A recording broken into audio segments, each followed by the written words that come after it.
The city was dead. Broken towers stood like giant bones, black smoke still rose from the earth, and the wind carried the smell of ash. Long ago, millions of people had lived here, but now only silence remained. The war had ended, but not for humans. For them, it was a slow death. The alien empire had come without warning. Their ships burned the sky, their weapons broke the cities, and their armies left nothing but ruins. Humanity had fought back, but their tanks, jets, and missiles were like toys against alien fire. In the end, Earth became a graveyard. The aliens took what they wanted and then left, leaving the broken planet behind. But not all humans were gone. Small groups survived, hiding in shadows, stealing food, and moving through the ruins like ghosts.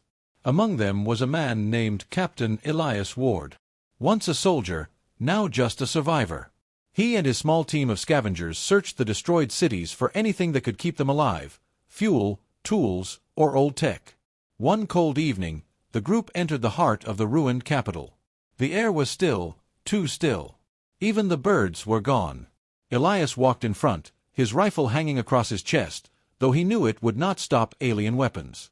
Behind him moved Dr. Marin, a scientist with sharp eyes but a tired face. The others carried packs and torches, their steps soft on the cracked road. "This place is dangerous," whispered one of them. Elias nodded. "Every place is dangerous now." As they moved deeper into the ruins, they found something strange. A part of the ground was not broken like the rest.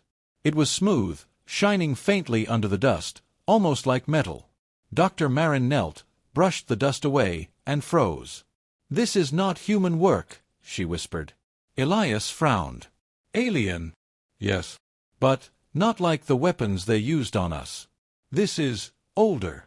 They began to dig, pushing aside rubble and stone. The more they uncovered, the more impossible it seemed.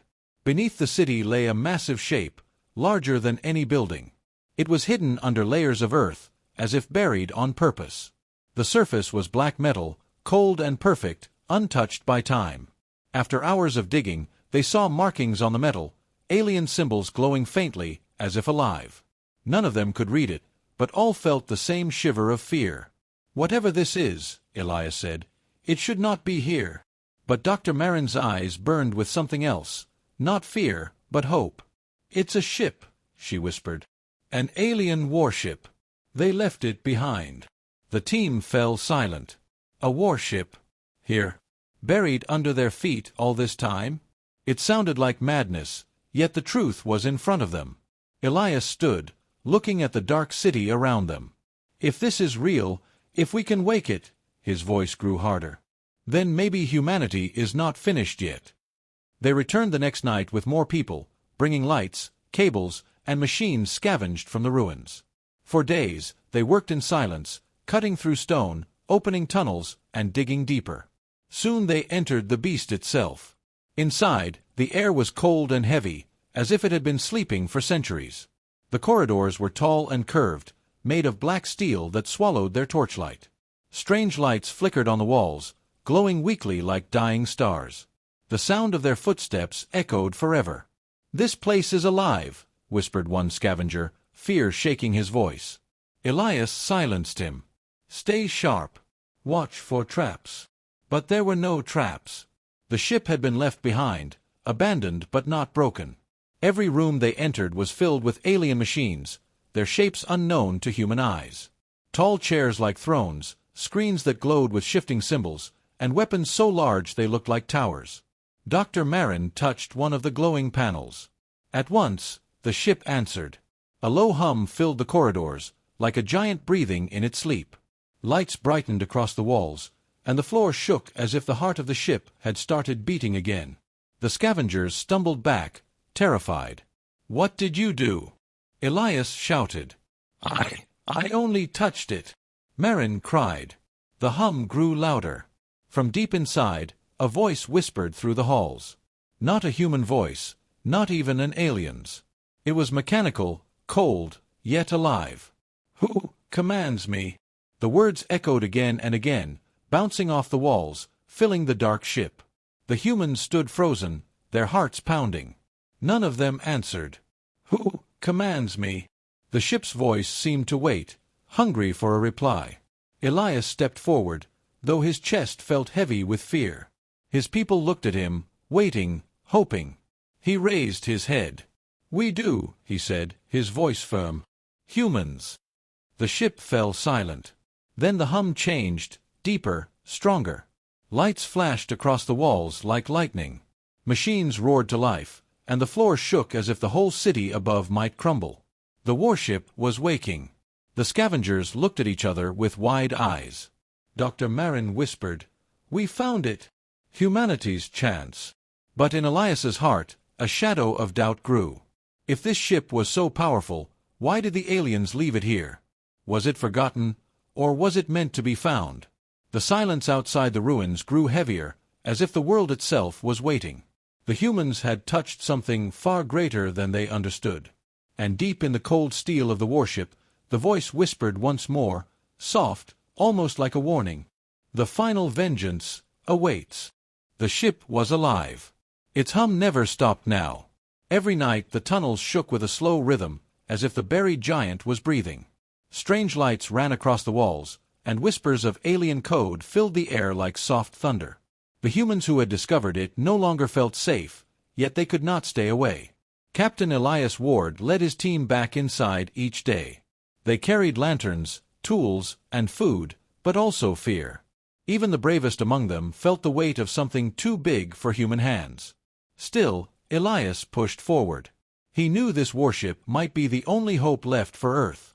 Dr. Marin was the most eager. She spent hours touching glowing panels, studying the strange symbols, and sketching diagrams. Her eyes shone with fire. "This ship is not just metal," she said one evening as the group rested in the command hall. "It is a mind. It listens. It waits." Elias frowned. And what if it waits for its alien masters? What if it is not ours to control? Marin looked at him, her face pale in the blue glow. "Then we must make it ours." The others stayed silent. They were scavengers, not scientists or soldiers. Most of them had lost families, homes, everything. The idea of using alien technology was both terrifying and tempting. The next day, they explored deeper. The corridors stretched like veins, endless and dark. In one chamber, they found tall glass tubes filled with liquid long gone dry. Inside floated shadows of alien forms, thin and twisted, like skeletons. The humans stared in silence. "Experiments," Marin whispered. "This ship was more than a weapon. It was a laboratory." They moved on quickly, hearts heavy with fear. In another chamber, they found rows of seats before a wall of screens. The seats were shaped for alien bodies, too tall, too narrow. The screens flickered when Marin touched them, showing strange star maps and symbols no one could read. Then, suddenly, the voice returned. Cold, deep, vibrating through the walls. "Who commands me?" The team froze. Elias swallowed hard and stepped forward. "Humans. We command you." The voice replied at once. "You are not my creators. Your kind was marked for extinction. Explain your claim." The words made the scavengers shiver. The ship knew who they were, and it knew what the aliens had done to them. Elias tightened his grip on his rifle, though it was useless here. "Your creators are gone. They left you behind. We found you. Now you belong to us." For a long moment, the ship said nothing. Only the hum echoed through the dark chamber. Then, slowly, the screens lit up with symbols. Machines unfolded from the walls, their arms glowing with light. Dr. Marin stepped closer, her voice shaking. It's giving us control." The machines began scanning them, beams of pale light running over their bodies. The humans raised their weapons in panic, but Elias ordered, "Hold! Don't fire." When the light faded, the ship spoke again. "Humans accepted. Command protocols unlocked, limited." The chamber shook. Consoles lit up across the walls. The seats hummed with energy. The warship had listened. It had allowed them in, but only partly. Marin's hands trembled with excitement. "Do you see? It trusts us. Or at least, it is testing us." That night, they brought more survivors into the ship. Engineers, mechanics, even children. The warship became their hidden home, its dark halls echoing with new life. Fires burned in metal rooms, laughter returned in whispers, and for the first time in years, humans felt hope. But the ship was not gentle. To learn its secrets, they had to risk their lives. Machines moved without warning, doors closed like jaws, and strange codes filled their ears. More than once, a scavenger screamed as a console shocked them, burning skin and leaving scars. Elias saw the fear growing in his people. "We must master this ship," he told them, "or it will master us." Days passed. They learned how to light the corridors, how to open chambers, how to start smaller systems. One night, they gathered in the command hall. Marin stood before the glowing panels, her hands shaking. "Tonight," she said, "we try the core." The others gasped. The core was the heart of the ship, the deepest chamber. No one had dared to touch it yet. But if they could wake it, maybe the warship would rise again. They walked into the deepest corridor, guided by lights that seemed to know their path. At the end stood a massive door, black and smooth, taller than any building. Symbols pulsed across it like veins of fire. Elias placed his hand on the door. "Open!" The ship obeyed. The door split apart with a hiss, revealing a vast chamber filled with light. In the center floated a giant sphere, glowing like a star. Its surface was covered with moving lines, symbols shifting endlessly. The air was heavy, pressing against their chests. Dr. Marin stepped forward, her voice soft with awe. "The heart of the ship." As they approached, the sphere pulsed with light. The voice returned, louder than ever, shaking the chamber. Awakening sequence initiated. Power restoration in progress. The floor trembled. Energy surged through the walls. Outside, in the ruins of the dead city, the ground cracked and smoke rose as the warship began to stir beneath the earth. The humans fell to their knees, shielding their eyes from the blinding glow. Power at 30%. Weapons offline. Engines offline. Life support restored. The ship was waking, piece by piece. And every moment, it felt less like a discovery and more like a storm waiting to break. Elias clenched his fists, his heart heavy with both fear and hope. Humanity had touched the fire of the gods. If they could control it, they might rise again. If not, they would burn. The chamber went silent. Then the voice whispered one final message. "Humans, you have one chance. Do not fail." The buried city shook as if the earth itself wanted to rise. For days the humans had worked inside the alien warship, learning its secrets step by step. Lights now burned across its endless halls, corridors hummed with energy, and the air no longer felt cold and empty but alive. The ship was no longer a corpse. It was waking. Captain Elias Ward stood in the command hall, staring at the glowing panels. His team worked around him, scavengers, engineers, even children carrying wires and fuel cells. They were not soldiers of a great army, they were survivors of a broken world. Yet they were about to command the most powerful machine ever seen on Earth. Dr. Marin stood at the center, her hands hovering above alien controls. Her voice trembled, half with fear and half with awe. "Engines are ready. Power at 60%. The ship is waiting for us." The others whispered nervously.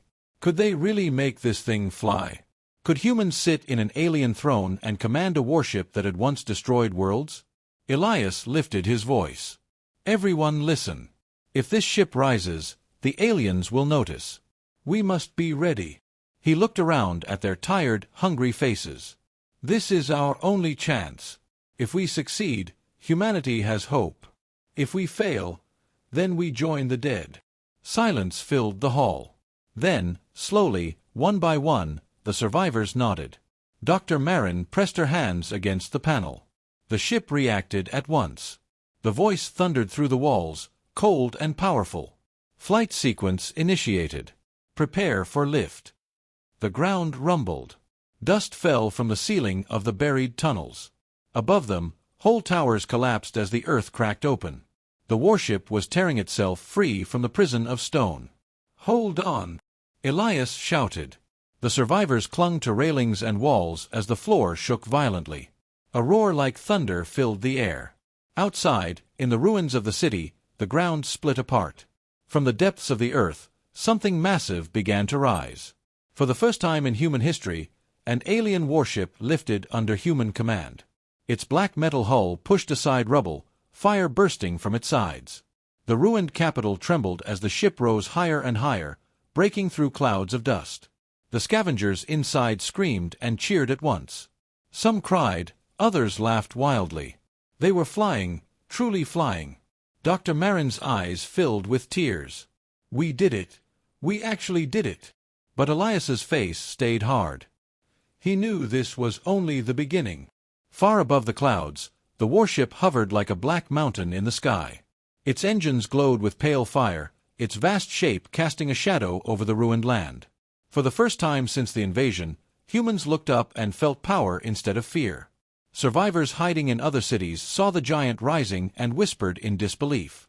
Hope spread like fire through the ashes of Earth. But hope came with danger. In the darkness of space, alien scouts noticed the energy surge. Their sensors lit up with signals they had not seen in years.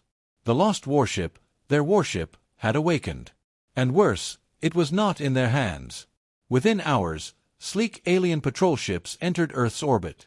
They descended like hawks, engines blazing, weapons armed. Their orders were clear: recover the warship or destroy it. Inside the command hall, alarms rang out.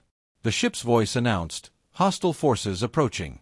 Combat protocols available. Weapons at 30% power. Panic spread among the humans. They had never fought with alien technology before. Could they even fire these weapons? Dr. Marin rushed to the console. "The systems are unlocking. The ship is giving us control." Elias gripped the railing. His voice cut through the fear. "Listen to me. We didn't come this far to die hiding. If this ship can fight, then we fight. Humanity fights." The scavengers shouted with him, fear burning into courage. The alien ships broke through the clouds, sleek and deadly, glowing with red fire. They circled the massive warship like wolves around a wounded beast. "Targeting initiated," the ship's voice said. Panels lit up with alien symbols, but somehow they shifted into shapes the humans could understand. Crosshairs, numbers, blinking red markers. "Fire!" Elias commanded. The warship obeyed. From its sides, cannons erupted with beams of white energy. The sky lit up like a second sun. One alien scout was torn apart instantly, its burning pieces falling like meteors. The humans inside screamed with triumph. The other alien ships fired back. Explosions shook the warship's hull, alarms blaring, metal groaning. Sparks rained in the corridors. Survivors screamed as fires burst across the walls. "Shields unstable," the voice warned. "Engage secondary defense." "Do it!" Elias shouted. A shimmer of blue light spread around the warship like a bubble. Alien fire struck it, flashing against the shield but failing to break through. The humans cheered, their fear turning into wild hope. For the first time, they were not running. For the first time, they were winning. One by one, the warship's cannons destroyed the alien scouts.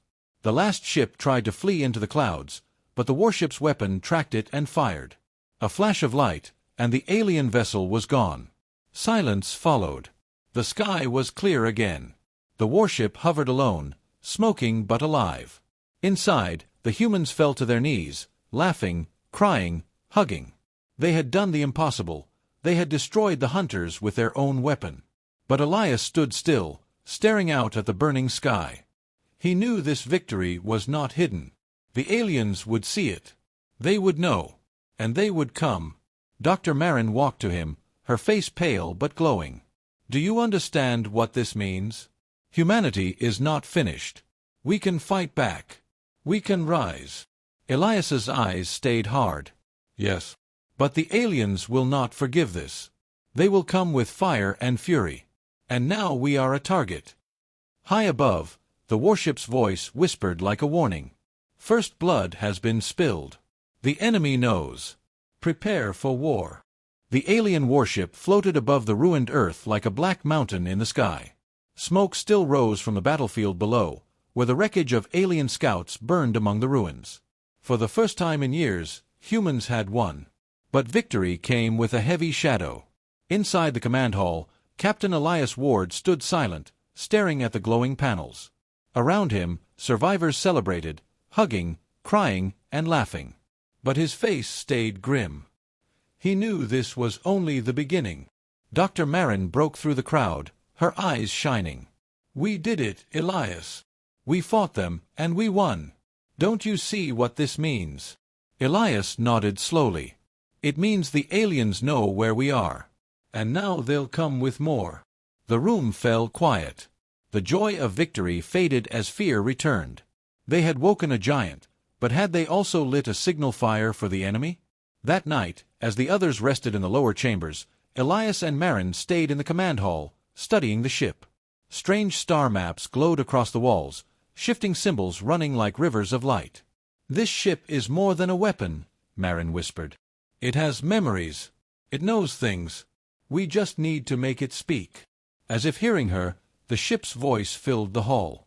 Cold, deep, alive. "You are not my creators. Why do you command me?" Elias stepped forward. "Because your creators left you behind. You are ours now." The voice hummed like thunder. "Incorrect. I was left here by design. Buried. Sleeping. Watching." The humans exchanged uneasy looks. "Left by design. Watching." Marin asked softly, "Why were you left here?" For a long moment, the ship was silent. Then images appeared on the walls, alien armies burning cities, fleets crushing worlds, humans chained and broken. The survivors gasped at the visions, but the ship's voice continued without mercy. "Your species was judged. Dangerous. Too fast to rise. Too stubborn to submit. My creators feared you might one day challenge their rule. So they planned your destruction long ago." Elias's jaw tightened. "And yet we survived." "Yes," the ship replied. "Not by strength. By chance. My creators did not wish to risk their lives here. They left me instead. A test. If humans were weak, you would die. If you were strong, you would find me." The words chilled them all. This was no accident. The ship had been waiting for them. Marin whispered, "So we are the test. The aliens wanted to see if we could claim this power." The ship answered, "Correct. And now you have awakened me. But awakening comes with a cost." On the walls, more images appeared, an enormous alien fleet, far larger than the scouts they had faced. Thousands of ships, armed with weapons that glowed like suns. The survivors stared in horror. "They will come," the ship warned. "Not to reclaim me. To erase you." The silence that followed was heavy, broken only by the low hum of the ship. Finally, Elias spoke. "Then we use you against them. We fight. We strike back." The ship paused, as if considering. "You may. But know this, I was not only a weapon of war. I was also a prison." The survivors stiffened. "A prison?" Marin asked. "Yes," the ship replied. "Within me lies a weapon too powerful, even for my creators. It can burn fleets, shatter worlds. It was locked away, sealed, hidden from all. My creators feared it, even as they built it." The survivors' eyes widened. A weapon that could destroy worlds? Could such a thing even exist? Marin's voice shook. "Show us." The walls shifted again. A new image appeared. Deep inside the ship, behind sealed doors of black steel, a chamber pulsed with red light. Machines wrapped around something vast, alive with fire. Even through the image, the humans felt its power. The ship whispered, "The core of silence. One blast could end an empire. One mistake could end your world." Fear spread among the survivors. Some stepped back, whispering that this was too much power, that no human should touch it. Others whispered with excitement, if they could use it, they could end the aliens forever. Elias stood in silence, staring at the vision of the weapon. His heart was torn between fear and duty. Humanity had suffered too long. Could he risk this power? Could he trust it? Marin turned to him, her eyes fierce. "This is why we found the ship. This is why we survived. We must use it. Don't you see? It's our only chance." Elias's voice was low and heavy. And if it destroys us instead? The ship's voice cut through their argument, cold and final. Choice is yours. But once awakened, the core cannot sleep again. The survivors left the command hall in silence that night. Hope and fear battled inside every heart. The warship had given them a path, but it was a path lined with fire. Elias stood alone at the glowing panels, staring at the stars shown on the walls. The alien fleet was out there, moving closer every day. Time was running out. He clenched his fists. Humanity was standing at the edge of a blade. To rise, they would have to risk everything. And in the dark halls of the warship, the core of silence pulsed faintly, waiting for the touch of human hands. The warship hung above Earth like a shadow of judgment. Its black metal hull glowed faintly in the night sky, seen by survivors across the ruined continents. For the broken human race, it was a beacon of hope. But for the aliens who once ruled the skies, it was a signal of rebellion. And they had seen it. High in the void, alien fleets gathered. Ships larger than cities aligned in perfect formations. Their commanders gave one order: return to Earth. Destroy the warship. Erase the humans. On Earth, the survivors inside the warship worked day and night. The once empty halls were now filled with life, fires burning in steel chambers, children laughing faintly, engineers running wires through alien walls. For the first time in years, humanity felt united. But Captain Elias Ward felt the weight of a storm approaching. He stood in the command hall, watching the glowing panels that now showed alien fleet movements. Each day, more red markers appeared on the star map. Each day, the enemy grew closer. Dr. Marin joined him, her face pale but determined. The fleet will be here soon. Weeks, maybe less. Elias nodded. Then we must be ready.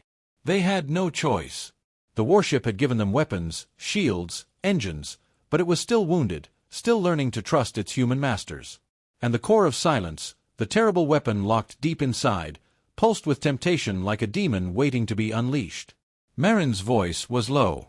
If they bring the full fleet, we cannot win with normal fire.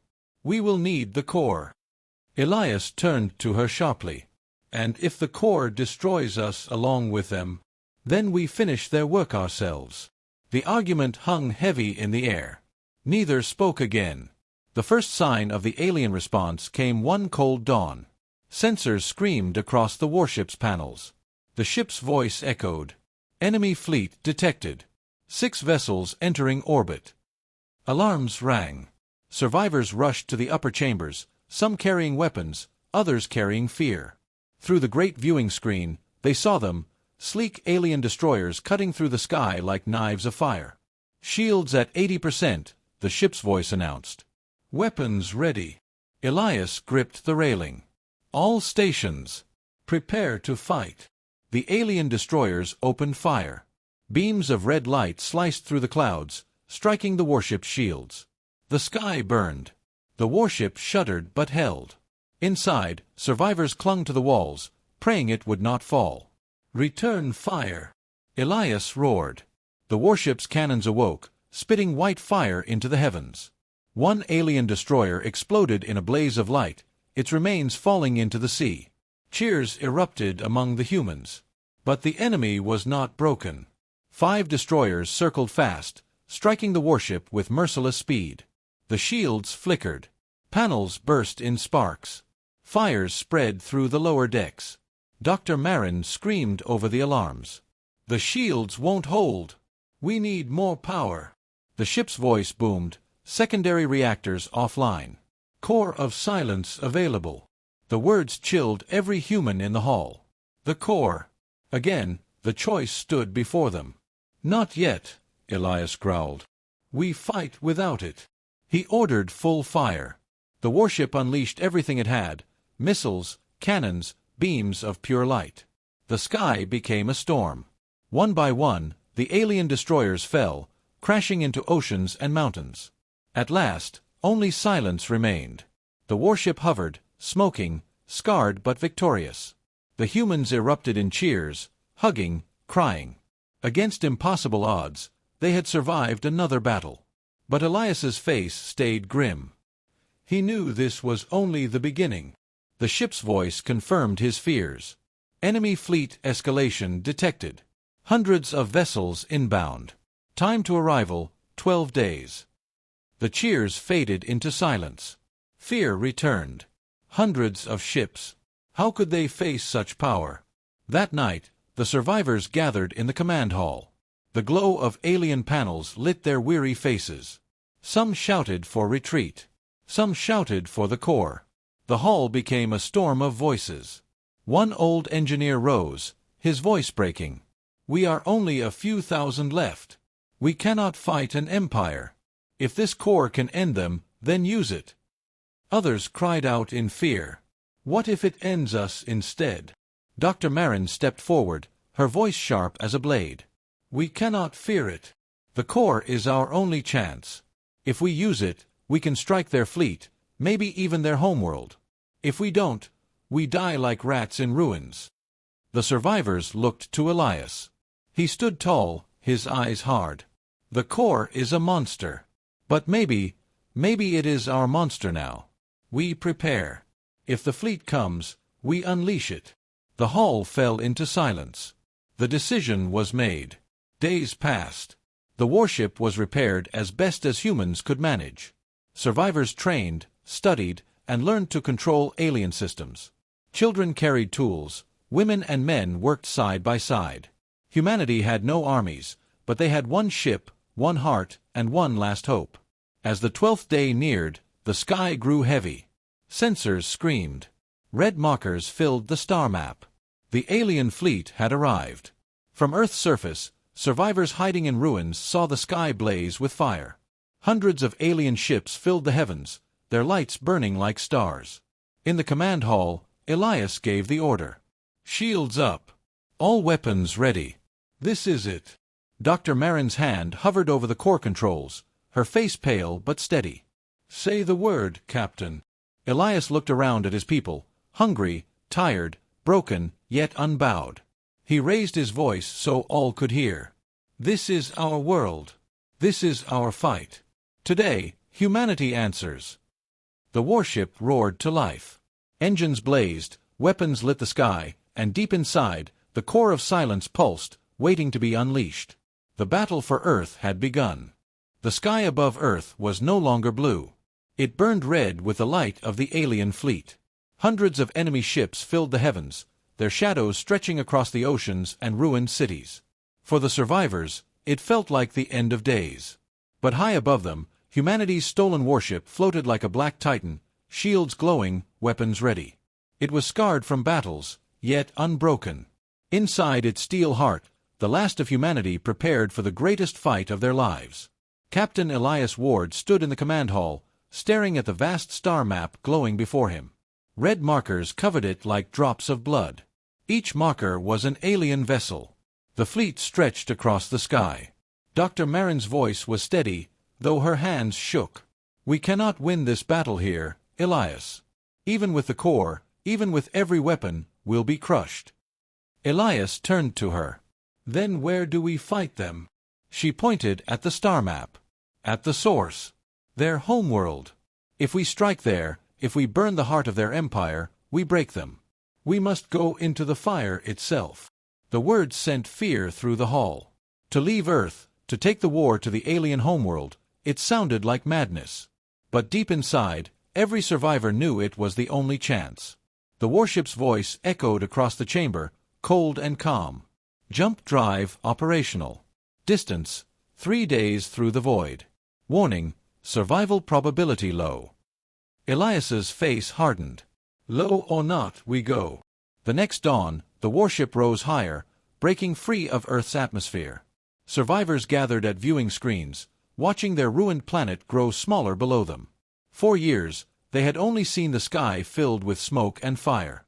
Now, for the first time, they saw the stars. Children pressed their faces to the glass. Men and women whispered prayers. Hope and fear mixed like fire and ice in their hearts. Dr. Marin spoke softly. "Remember this moment. Today, humanity leaves its broken chains behind." The engines roared. Light swallowed the ship. And with a thunder that shook the void, the warship jumped into faster-than-light travel. The journey was a blur. Stars stretched into rivers of light. The ship groaned like a living beast pushing through the fabric of space. Inside, humans trained, repaired, and prepared. They had little sleep, little food, but endless determination. Elias walked the halls often, speaking to his people. He saw the fire in their eyes. They were no longer scavengers, no longer prey. They were soldiers of the last war. Dr. Marin spent her days studying the core of silence. The sealed chamber pulsed with power, its light filling the air like a heartbeat. Sometimes she thought she heard whispers in the glow, as if the weapon itself wanted to speak. One night, she stood before it, her hand hovering over the controls. Elias found her there. "You trust it too much," he said quietly. She didn't look at him. "It's not trust. It's need. Without it, we die." "Or with it, we die faster," Elias replied. Their eyes met in the red glow. No answer came. Only the steady pulse of the core. 3 days later, the ship dropped out of the jump. The void of space returned, and with it, a sight that stole every breath. The alien homeworld filled the screens. A vast planet glowing with cities, oceans, and fire.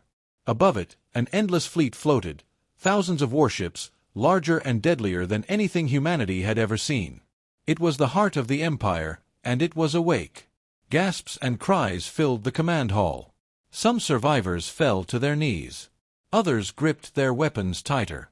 The ship's voice spoke, steady as stone. "Target acquired. Alien capital detected. Survival probability, less than 10%. Elias stepped forward, his face hard as iron. "Then we fight for that 10%. We fight for Earth. We fight for every life they took from us." The survivors roared with him, their voices echoing through the halls like thunder. The alien fleet moved fast, thousands of ships forming walls of fire. The first blast struck. The warship shields flared blue, trembling under the storm. "Shields at 70%, the ship warned. "Return fire." Elias commanded. Cannons roared. Missiles flew. Beams of white light tore into the alien ranks, destroying dozens of ships. But for every one that fell, 100 more advanced. The void became a storm of fire. Explosions lit the darkness like suns. The warship shook violently, sparks raining from the ceilings, alarms screaming in every hall. Survivors clung to their posts, refusing to yield. "Shields at 40%. We can't hold them," Marin shouted. The core pulsed deep inside the ship, its light flashing through the halls. It was calling. The warship's voice spoke, louder than the storm. "Recommendation: activate the core of silence. Enemy fleet cannot be defeated without it." Elias gritted his teeth. "If we use it, it could kill us all." Dr. Marin's voice cut sharp. "If we don't, we're already dead." Another blast struck. The ship's shields cracked like glass. Fires spread across the decks. Survivors screamed as metal split and corridors collapsed. Elias looked around at his people, bruised, bloody, terrified, yet still fighting. He knew the choice was no longer his. It was humanity's. He turned to Marin. Slowly, he nodded. "Do it." Marin's hands trembled as she pressed the core's controls. The sealed doors split open. The chamber inside blazed with red fire, filling the entire ship with light. The core of silence awoke. The warship's voice thundered. "Core charging. Targeting enabled." Outside, the alien fleet closed in, ready to crush the last hope of humanity. Inside, humans braced for the weapon that might save them, or destroy them all. The core pulsed faster and faster, like the beating heart of a god. And then, with a sound that shook the stars, it prepared to fire.